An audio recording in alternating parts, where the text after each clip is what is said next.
an adventure program, Gulliver sailed his yacht to the Bermuda Triangle. The yacht was capsized by a wave.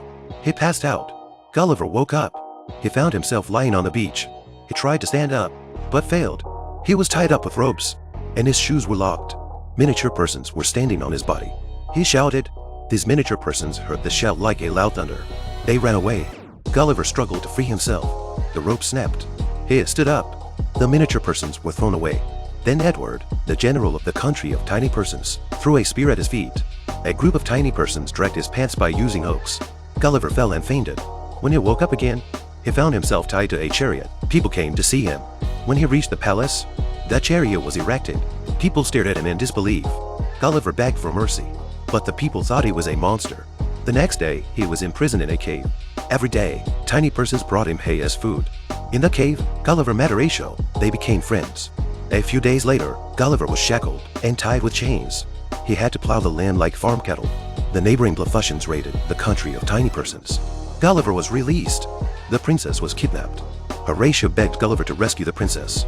As the princess was about to be taken away, Gulliver arrived. He picked up the persons with his fingers and threw them into the river. The princess was saved. Then the palace was set on fire by the enemy.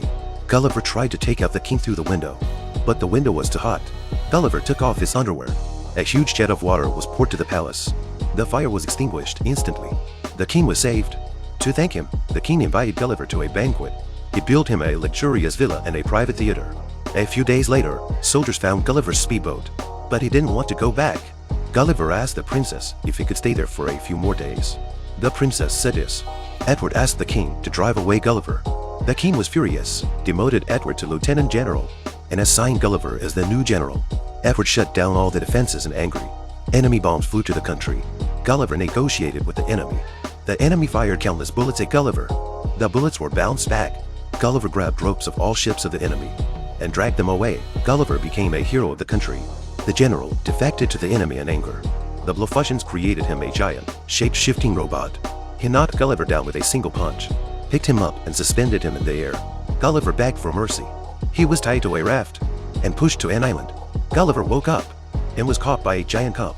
He was taken to a playhouse. A giant girl stood beside him. He became her toy. Horatio came to tell Gulliver that a woman had been flushed to his country.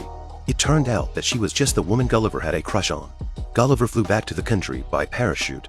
He fought Edward. The machine had been improved with an electric shock function. Horatio climbed on top of the machine and cut off its power. Gulliver kicked the machine down and hit it with a hammer. Gulliver suggested reconciliation. After that, the two countries never fought again.